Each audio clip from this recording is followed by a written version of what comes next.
China ganggu kapal Malaysia setiap hari selama 2 tahun.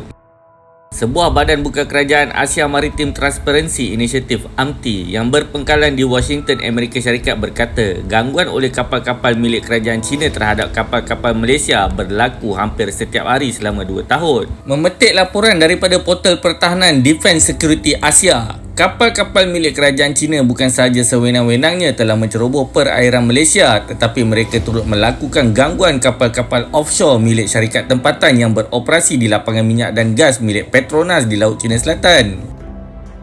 Pihak pengawal pantai China mahu menguasai Luconia Shoal, Beting Petinggi Ali, di mana syarikat minyak dan gas negara Petronas memiliki beberapa lapangan minyak dan gas, dan mereka kapal-kapal China telah mengganggu mana-mana kapal Malaysia yang terlibat dengan apa-apa aktiviti mencari gali minyak atau gas di kawasan itu. Menurut pengarah AMTI Greg Pauling kepada akhbar South China Morning Post baru-baru ini, Luconia Shoal itu terletak di dalam kawasan perairan Zon Ekonomi Eksklusif ZEE Malaysia dan merupakan lokasi lapangan gas Kasawari yang sedang dibangunkan oleh Petronas. Luconia Shoal atau Beting Petinggi Ali itu terletak kira-kira 200 km daripada kawasan pantai Bitulu di Sarawak.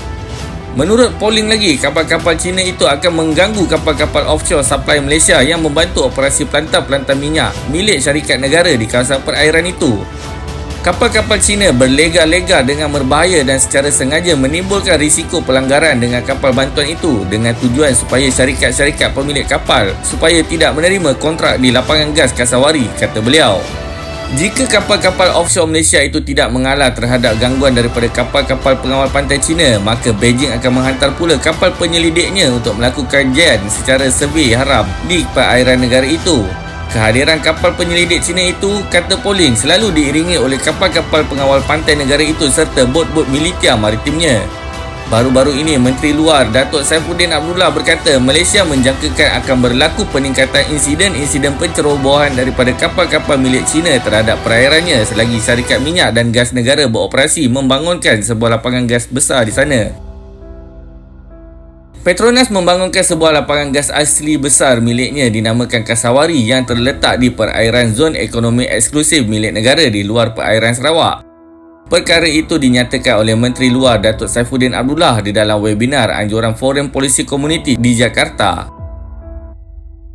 Saya merasakan selagi Petronas membangunkan lapangan gas asli Kasawari, kita boleh menjangkakan lebih banyak kapal-kapal Cina akan melawat kawasan perairan milik Malaysia itu dengan lebih kerap. Kita sentiasa melakukan bantahan terhadap Cina. Kami sudah tidak lagi mengira bilangan nota bantahan yang telah kita hantar kepada Cina. Kita akan terus memberikan respons secara diplomatik kepada mereka, kata Menteri Luar Malaysia Datuk Saifuddin Abdullah. Saifuddin juga berkata beliau telah memberitahu Ketua Pegawai Eksekutif Petronas Tengku Muhammad Taufik Tengku Aziz bahawa syarikat minyak dan gas negara itu mempunyai keseluruhan hak untuk mencari gali minyak dan gas di lapangan gas asli Kasawari kerana kawasan projek itu terletak di dalam perairan negara dan Malaysia adalah sebuah negara yang berdaulat. Ditemui pada November 2011, lapangan gas asli Kasawari yang sedang dibangunkan oleh Petronas dipercayai menyimpan kira-kira 3 juta trilion kubik feet TCF gas asli.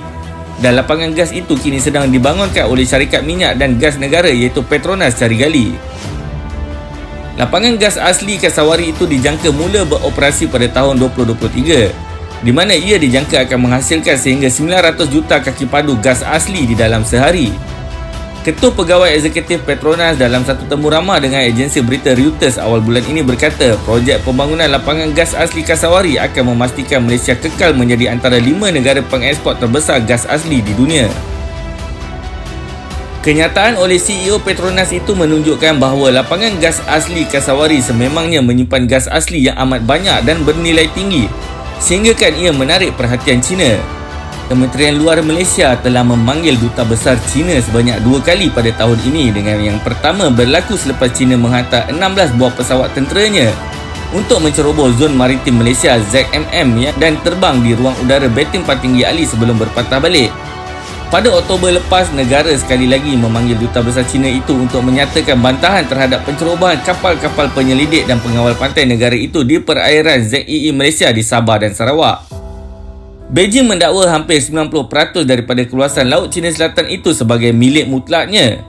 Kawasan perairan di Laut Cina Selatan yang didakwa China sebagai miliknya termasuklah kawasan-kawasan perairan ZEE negara-negara Asia Tenggara seperti Malaysia, Vietnam, Brunei dan Filipina. Sekiranya anda mempunyai sebarang pendapat atau cadangan, sila kongsikan di ruangan komen yang disediakan di bawah.